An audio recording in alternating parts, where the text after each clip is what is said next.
Sir మనం చూసుకుంటే ఇప్పుడొచ్చే పాటల కంటే నిజంగా అప్పట్లో ఉన్న పాటలైతే ఎంత వాళ్ళు మనసు పెట్టి పాడి అసలు అంటే ఆ పాటలు వేరే లెవెల్ ఉండేది అసలు. ఇప్పటికి మా జనరేషన్ వాళ్ళు కూడా వింటుంటారు అసలు.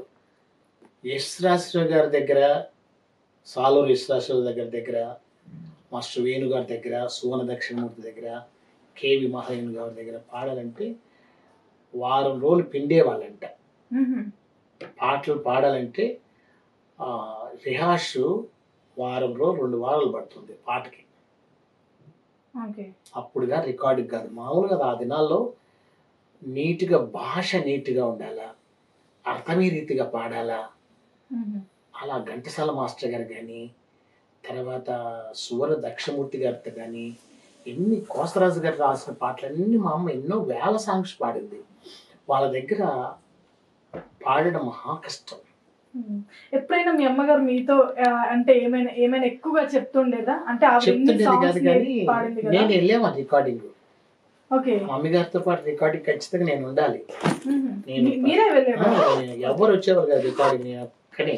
సో మీరు మీ అమ్మగారితో మీకు చాలా ఎక్కువ బాండింగ్ ఉంది. అయితే బాండింగ్ ఉంది. రెండోది కాబట్టి ప్రాణ స్నేహం, తల్లి ఒక స్నేహం కంటే ఎక్కువ.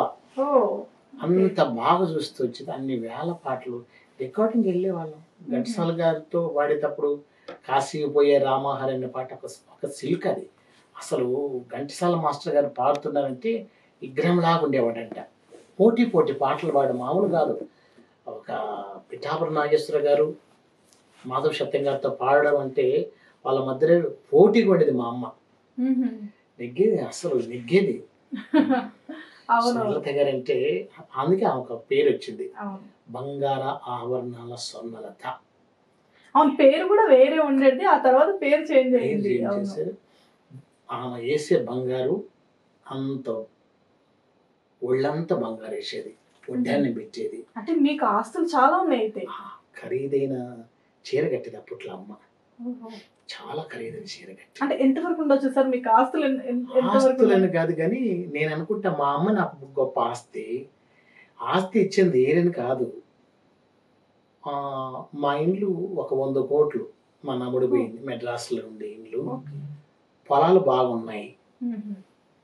చనిపోయేంత వరకు ఒక హోదాగా బతికింది. రాయలసీమ పులిబిడ్డ స్వర్ణలత గారు. వాళ్ళ ఇంటి పేరు బాలవెల్లి. అంత హోదాగా బతికింది ఆవిడ చనిపోయేంత వరకు. అయితే మమ్మల్ని కూడా అలా పెంచింది ఆవిడ.